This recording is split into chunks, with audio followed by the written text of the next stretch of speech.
Oi, gente! Oi, gente, sejam bem-vindos a mais um vídeo. Eu sou Nairo Shoa, esse aqui é o meu canal e eu queria já agradecer, né? Você tá aqui, que maravilha. Nós temos um encontro toda quinta-feira, 8 horas da noite, aqui nesse canal. E hoje eu vou falar sobre relacionamento. Você quer uma boa esposa? Você que é casada? Você quer um bom marido? Mas nós temos da vida aquilo que nós damos. Não existe bom casamento se os dois não estiverem ali, alinhados para que isso aconteça. Você quer uma esposa serena, sorridente, feliz, você tem que proporcionar esse ambiente para esta mulher. O reverso também, o contrário também é verdadeiro, né? A recíproca, pronto, é verdadeira. Você quer um homem viril, um homem que é resolvedor, um homem provedor, um homem protetor, você também tem que se deixar ser essa mulher que proporciona um ambiente para que esse homem ele se desenvolva suas habilidades. Não é botando na parede, não é cobrando, não é dizendo o que faz, o que não pode fazer, que vai fazer com que este homem ou esta mulher se torne a versão melhorada que você tanto sonha para o seu casamento. Às vezes, o que eu vejo em muitos casais, e olha que eu vejo em muitos casais, é um cabo de guerra, onde cada um tem uma opinião formada sobre o outro e que simplesmente nenhum dos dois quer abrir mão da sua opinião, não querem abrir mão da sua vontade de se sobressair sobre o outro. Eu preciso vencer, mesmo que isso custe a felicidade da pessoa que eu mais amo. É como se a pessoa dissesse, eu preciso mostrar para ela, eu preciso mostrar para ele que ele não é tão... eu preciso mostrar para ele, para ela, que eu é que mando nesta casa. A minha vontade é a que importa. Eu estou disposto a destruir a nossa família, se preciso for, para que a minha vontade seja feita neste relacionamento. Talvez você não verbalize isso para o seu cônjuge, mas a postura é fria, frígida e muitas vezes cabeça dura retrata isso. Famílias estão se acabando, porque os pais, né, os cabeças desse relacionamento, que é o pai, que é a mãe, que é o homem e a mulher, estão ali se degladiando entre si para saber qual dos dois tem mais razão. E sabemos que se você quer ter razão, você nunca vai ser feliz. Se você olha para o seu cônjuge como alguém que puxa o seu tapete, você nunca vai ser feliz. Se você olha para o seu cônjuge como alguém que está ali para vibrar pela sua derrota, por algo de ruim que aconteceu, você nunca vai ser feliz. Casamento é muito mais do que dividir a vida e lidar com a diferença do outro. Casamento é muito mais do que isso. E hoje o nosso tema é voltado para relacionamento. Eu estava orando, estava buscando a Deus um assunto para essa quinta-feira. E me veio esse insight de quando a gente quer que o nosso cônjuge seja melhor, mas a gente não está disposto a melhorar. Quando a gente quer que o nosso cônjuge seja melhore todos os pontos negativos, a gente faz uma lista de pontos negativos do cônjuge, mas quando a gente olha para essa lista, a gente nunca coloca nada positivo nessa lista, só tem coisa pesada. Pesado que eu digo assim, só tem coisa negativa. Ah, ele não lava o banheiro quando eu peço, ele não ajeita a casa quando eu falo, ele reclama disso, ele reclama daquilo, ele é o tempo todo procurando confusão. Gente, um dos primeiros pontos que eu quero falar aqui casamento é um time. Né? Tudo começa com o homem e a mulher ali e eles sendo um time para multiplicar, para prosperar, para avançar. Né? A gente sabe que casamento, Deus Senhor diz que o homem e a mulher eles tornam uma só carne. Porém, mesmo sendo uma só carne, a mulher tem os seus sonhos e o homem também tem os seus sonhos. E juntos, ali como um acordo, um vai ajudar o outro a alcançar, a avançar nesse sentido. E vai ser maravilhoso, porque vão ser duas pessoas plenamente satisfeitas, sabe? Quando você enxerga o outro, você motiva o outro, você não fica ali pensando que o outro tá ali para te jogar para baixo, quando você entende que aquela pessoa é uma pessoa que você escolheu. Olha, aqui no Brasil a gente não casa ninguém como é? Casamento arranjado, pelo menos não que eu saiba assim, né? Não é uma prática cultural nossa. E você escolheu essa pessoa. Você lembra por que você escolheu? E por que agora não é mais conveniente estar com essa pessoa? O que é que você ganha sendo inimigo do seu cônjuge? Qual é o ganho que se tem em chegar numa roda de conversa e falar mal do seu marido, falar mal da sua esposa? Você acha que está fazendo, desabafando? Eu estou falando uma roda fora do ambiente terapêutico, tá, gente?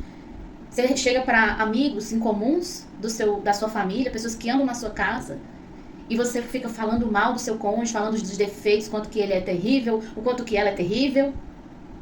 Mas eu lhe garanto que as pessoas que estão ouvindo vocês estão percebendo que coragem que essa pessoa tem de falar mal da pessoa que dorme do lado dele ou dela. Gente, eu já passei por muitas dificuldades no meu casamento. Muita. Mas não foi pouca, não. Foi muitas. Mas algumas coisas eu percebi que eu não poderia fazer no meu casamento. A primeira era me separar. É a primeira. Por que eu falo isso? Porque antes de qualquer coisa, eu fiz um voto com Deus. Eu disse para Deus, Senhor, eu assumo a responsabilidade de ser esposa do Alessandro, de ser do meu sim. Eu assumo a minha responsabilidade de ser uma mulher casada. E para Deus, que Deus abomina o divórcio, a primeira coisa que não vinha na minha cabeça era me separar. Porém, eu verbalizava isso várias e várias vezes. Uma mistura de pouca idade, pouca experiência de vida, muitos traumas de infância e adolescência, carregado com a imaturidade. Isso me fazia verbalizar aquilo que eu não queria fazer. Mas as frustrações e a falta de entendimento me fazia falar coisas que eu não queria. E aí, uma busca com o Senhor, com direção do Espírito Santo, terapia e muitas outras coisas que foram fundamentais para o desenvolvimento da minha maturidade nesse sentido, eu percebi que dentro de casa não haveria mais esse tipo de pensamento. E por mais que as situações tivessem difíceis, eu escolheria melhor tratar o meu cônjuge. Assim, falar melhor dele, para ele. Fazer ele saber que estava num lugar seguro. Às vezes o cônjuge acha que não está num ambiente seguro. Eu tinha esses meus problemas de explosão. O meu esposo tinha os problemas de silêncio. E o silêncio dele me maltratava. Porque o silêncio também, assim como falar o que você machuca o outro é tóxico, silenciar, fingir que o outro não está ali também é. Então a gente se machucava nesse sentido. Mas quando nós tomamos a decisão de que nós íamos permanecer juntos, as coisas mudaram. E que aquele tipo de comportamento não poderia mais caminhar conosco, se a gente queria ser um casal feliz. Se já passou anos da sua vida, você tá e você escolheu essa pessoa e sabe, gente, uma coisa que eu parei pra pensar nesse sentido. Por que foi que eu casei com ele? E eu peço pra você fazer essa reflexão. Por que foi que você casou com o seu cônjuge? O que fez? Quais foram as qualidades que lhe atraíram? Qual foi o motivo de você decidir se relacionar com ele ou com ela? Será que essas qualidades ainda estão aí? E se não estão mais, por que elas não estão mais? O que foi que aconteceu no caminho que fez com que aquelas qualidades, que antes era algo que, nossa, era maravilhoso ver isso nele, hoje não existe mais? Por que não existe mais? Tem uma conversa franca, sem julgamentos dentro do seu casamento. Vocês são uma só carne. Vocês podem conversar sem medo um com o outro. E eu tô falando, gente, de casamentos que não têm traços abusivos, tóxicos, como eu já falei até em outro vídeo. Tô falando aqui de relacionamentos que estão passando por crises. Você talvez não tenha mais nem idade para um divórcio. Você já imaginou a vida que você tem hoje, sem essa pessoa que tanto você julga, critica, fala mal e não faz o menor esforço de fazê-la feliz? Para algumas pessoas, acham que a fala conquista, a fala mansa, gestos românticos vão resolver 20, 30, 40 anos de problemas de comunicação. Agora ele é romântico. Agora ele quer me ajudar a lavar a louça. Agora ela tá se preocupando comigo. Fez a vida inteira algo por mim, agora não quer mais fazer. Não perca a oportunidade de viver os melhores dias do seu relacionamento. Talvez você pense, Naira, mas ele não vai mais mudar. E qual é a sua decisão a respeito disso? Qual é o seu veredito? Você vai continuar fazendo com que essa pessoa sofra? Você já não tem mais a intenção mesmo? De mudar, de fazer melhor? E ele? Também não? Tá precisando de ajuda? Busca um terapeuta, psicólogo, psicanalista, um líder da igreja, uma clínica pastoral. No caso da minha igreja tem clínica pastoral, por isso que eu falo isso. Alguém que tenha maturidade de ouvir vocês dois. Mas antes de vocês buscarem alguém, tenha uma conversa franca. Nós vamos lutar por nós dois? Ou nós já desistimos? Por que eu digo isso? Porque ninguém vai tomar decisões por vocês. E por mais que eu seja pró-casamento, que não acredito nessa coisa de divorciar, vai fazer a pessoa feliz, eu acho que é um tipo de luto que a pessoa passa. Eu acho que ele é muito devastador. Então, pra mim, não é uma opção. Mas a gente sabe que não adianta querer impor isso, que as pessoas elas fazem o que elas querem fazer. A gente concordando ou não, elas fazem as decisões que elas querem. Então, antes de tomar uma decisão de vou pedir ajuda, conversa com o cônjuge. Que tal a gente melhorar a nossa comunicação? Gente, 90% dos problemas de conjugais é sobre comunicação. Ah, mas eu pensei que ele... Ah, mas eu pensei que ela... E na maioria das vezes, o pensei que ele estava pensando tá errado. A gente não mora na cabeça de ninguém. A gente não tem como ver a vida como o outro vê, porque você só consegue ver a vida como você vê. Não tem como você colocar a lente que o outro usa. Você só pode ser responsável pelas suas ações, suas atitudes, suas falas, seus comportamentos. Outro dia eu estava conversando com um amigo, esposo, as pessoas na minha casa, e a gente estava falando de comportamento condicionado. Eu tenho uma coisa comigo, gente, há muitos anos. O meu comportamento, as minhas ações, elas não são mediante o comportamento do meu próximo, do outro. Por exemplo, uma pessoa me fez mal, então eu vou fazer com que essa pessoa seja tratada conforme ela me tratou. Não. Tem uma palavra que diz assim, pague o mal com o bem. Eu, como cristã, e com a minha própria consciência do meu ser, eu não condiciono quem eu sou mediante ações de terceiros. Não é porque alguém me fez mal que agora eu vou ser uma pessoa amarga. Eu sou uma pessoa legal, independente do que a pessoa me fez. Se eu vou continuar andando com essa pessoa, não, é outra história. Mas independente do que o outro me fez, eu sou quem eu sou. Eu procuro fazer o melhor que eu tenho com aquilo que eu posso. Eu acho que é o contrário, né? Fazer o melhor que eu posso com aquilo que eu tenho.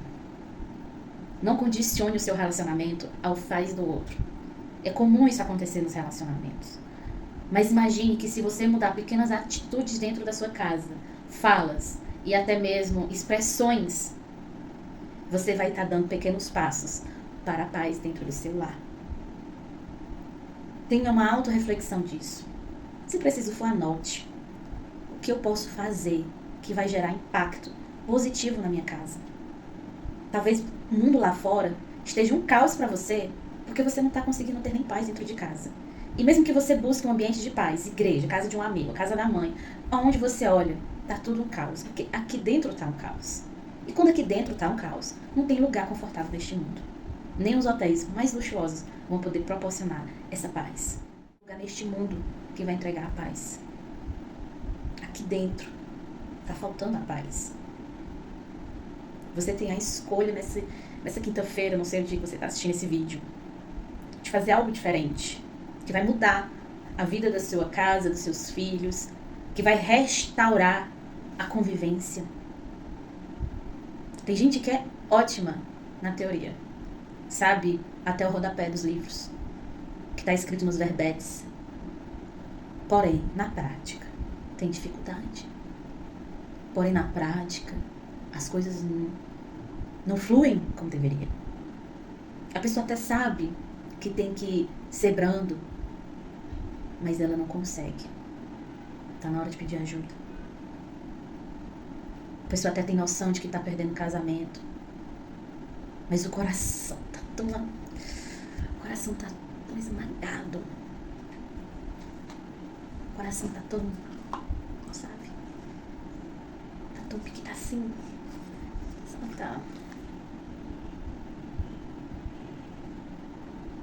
Tá na hora de você decidir. Até quando você vai postergar esse sofrimento? Ah, mas a gente já vive assim há muitos anos. Ele é bruto e eu sou cínica. Ou o contrário, né? Ela é bruta e eu sou cínico. E por isso vai. É uma coisa que ninguém entende e que fica por isso mesmo. Lute para ter uma vida plena no Senhor. Deus não fez o casamento homem e mulher para se degladiar. Degladiação dentro de casa, brigas dentro de casa, confusões, discussões, apontamentos, críticas. Isso gera filhos traumatizados, filhos e filhas que dizem: Deus me livre de me casar, como eu um dia falei. Eu via meus pais brigarem tanto que tinha uma coisa que eu falava pra todo mundo quando era adolescente, criança não, era adolescente. Eu dizia: Deus me livre de casar. Eu não quero casar, não. Pra quê? Pra apanhar? Ó, minha fala era essa. Pra quê? Pra sofrer? Os filhos veem tudo que acontece dentro de casa. E aquilo que eles dizem que é mal, que é ruim, eles repelem, que eles dizem: Deus me livre disso aqui. É o que eles vão encontrar lá fora. Vão querer se afastar daquilo que você tanto ensina com tanto amor. Aí você ensina o amor, mas age com o contrário do amor. Você age com ódio, com ressentimento. Seu filho vê as duas coisas. E não tem como botar os filhos num prato para servir de uma forma que... É como se você colocasse assim, o filho num prato e dividisse no meio. Essa parte aqui é minha, essa parte aqui é sua. Os filhos veem a dança degladiadora dos pais dentro de casa. Os filhos veem. Os filhos sabem quando os pais são felizes e quando eles são infelizes. Não adianta você falar para o seu filho, tomara que você case bem, que Deus te abençoe, declarar bênção sempre para o seu filho, sendo que com o seu cônjuge você é ríspido, você trata de forma indiferente. Com o seu cônjuge você trata como se fosse um inimigo, alguém que está ocupando lugar na sua casa, alguém que está ali como se não tivesse que estar. Quando você trata o seu cônjuge dessa forma, você está dizendo para o seu filho, tudo bem fazer isso. E talvez você comece namorando com muito amor, muito afã, aí vai começando a ver os defeitos quando casa. Ai, meu Deus do céu, não sei o que, não sei o que. Nós se apaixonamos pela projeção que nós criamos do outro na nossa cabeça. E quando a gente enxerga a realidade, parece que ela não é muito romântica, não é verdade? A realidade não é muito romântica, né? Mas vale a pena lutar. Vale a pena você ter uma família restaurada. Vale a pena você ter um ouvido mais sensível para sua esposa, ter um servir mais doce com o seu marido. Em ambas as partes, procurem fazer terapia individual e de casal. Procurem se ajudar. Nomeiem as dificuldades que vocês têm, solitariamente falando mesmo, ali individualmente. Vamos sentar aqui nós dois, eu vou colocar aquilo que eu tô com muita dificuldade de mudar, você coloca aí o que você tem, e vão criando mecanismos para se resolverem dentro de casa. Mostre para os seus filhos que casais, todos nós temos problemas, mas nós também temos soluções. Que viver uma vida como se ela fosse apenas uma passagem de ônibus, que de vez em quando dá uma parada, você sobe, outro desce, até chegar no final da vida e morrer, não é o melhor jeito de viver. Porque tem gente que está vivendo assim, como se a vida fosse uma passagem. Você piscou, tem 60 anos, você piscou, tem 80, piscou, não piscou mais, morreu. E o que a pessoa deixou de legado? E o que foi que ela fez pela família? Qual é a contribuição para esta casa? Qual é o legado que você tem deixado para sua família? Coração endurecido? Alguém vingativo? Alguém que mata na unha? Ele vai saber que eu tô com raiva dele. É de uma mulher que soube lutar. De um homem que não desistiu da sua casa. Qual tem sido o seu posicionamento? Chegar pro líder, porque ela não me ama, porque ela não faz nada, porque ela não sei o quê, porque ele é bruto, porque ele é assim, porque ele é assado. Você não vai resolver nada. E como dica, eu vou colocar aqui a foto, aqui. Quarto de guerra. É assim que você vai ganhar essa guerra, essa crise no seu relacionamento. Se posicionando. Mudando mesmo o comportamento.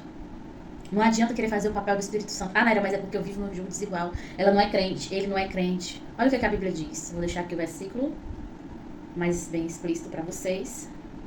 A mágica, né, das edições.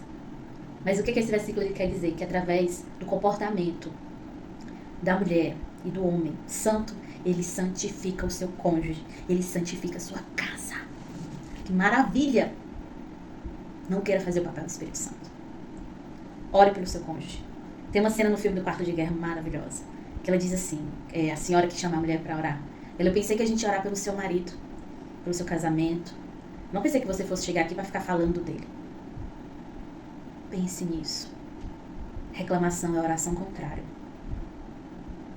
Comece a enxergar os pontos positivos do seu cônjuge. E aquilo que você não consegue enxergar. Porque você está com o coração ferido. Porque você está com o coração cheio de mágoa. Comece a profetizar. Declare. E declare sobre você também. Assuma a responsabilidade da sua própria mudança. Não espere ser uma boa esposa enquanto seu marido não for um bom marido. Dentro da sua percepção.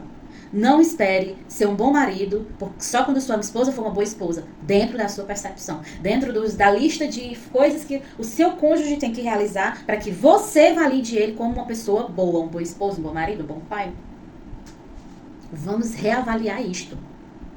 Se você valida as pessoas pela sua ótica, você está colocando sobre ela um peso, uma carga que o outro talvez nem esteja pensando que deveria. Vamos pensar. Vou dar aqui um exemplo. Para o meu cônjuge ser, no meu ver, um bom marido, ele precisa fazer exercícios todos os dias. Ele precisa ganhar tanto, porque tem mulher que fala isso, tá? Tem que ganhar tanto. A gente tem que fazer surpresa. Ele tem que me ajudar nas tarefas de casa. Ele tem que cuidar das crianças enquanto eu vou resolver alguma coisa.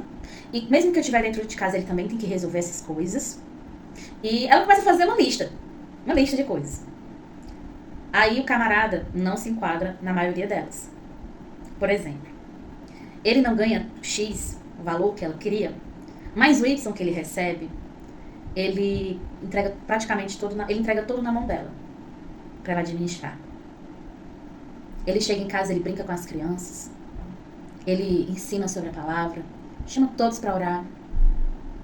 Ele chega, ela não lava a louça, quem lava é ele.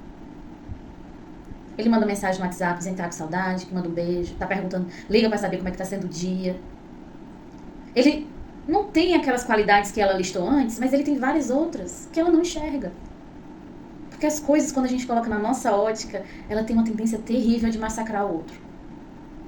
Então perceba o outro dentro da realidade dele. Olhe para o seu cônjuge como ele é, não como você gostaria que ele fosse. Porque sempre que você olhar para o seu cônjuge na ótica do que você gostaria do que ele fosse, você sempre vai se frustrar, vai colocar um peso e uma carga no seu cônjuge que ele nem sabe carregar, porque não é a percepção que ele tem de si mesmo. É a percepção que você tem, a percepção que você tem dele, não dele de si. E é muito injusto e cruel fazer dessa forma. Tenha percepção, peça a Deus, Senhor, me faz enxergar o meu amigo, o meu amor, o meu marido, minha esposa, como o Senhor enxerga. Espírito Santo, me ajuda. Gente, busca Deus. As pessoas se enchem a palavra, leem às vezes a palavra, mas orar não ora. Então eu quero finalizar aqui esse vídeo. Você que chegou aqui, não desista da sua família. Não desista. Não desista porque as perdas de uma família destruída são transgeracionais. É comum você encontrar famílias que os avós divorciaram, os pais divorciaram e os filhos já estão às vezes no terceiro casamento. Divórcio não é bênção.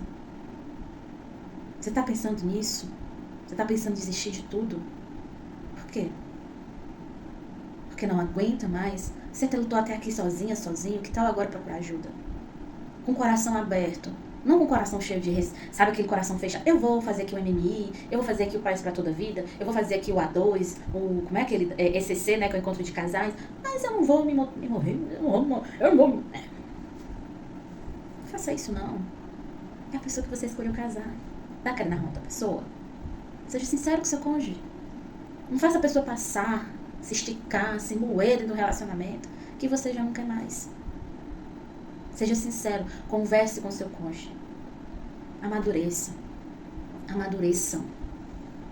E eu espero plenamente, minha oração é que você e o seu cônjuge consigam se conversar de uma forma, de uma comunicação assertiva. E se vocês acham que não tem essa capacidade de ter essa conversa assertiva, chamem uma intermediador para isso. Um casal maduro, um casal sábio, que vão ouvir vocês, que vão saber lidar com vocês, que conhecem vocês. Eu estou falando no sentido eclesiástico. Você está procurando ajuda na igreja. Mas também tem a opção, que eu acredito que é a melhor, um terapeuta de casais. Um terapeuta de casais. Alguém que já tem experiência nessa área. E que vai saber tirar de vocês o melhor. Se mediante isso vocês estiverem dispostos e disponíveis. Ah, Naira, mas terapia é caro. Divórcio também é. Separação também é. Tudo é questão de prioridade. Que Deus abençoe. Até o próximo vídeo.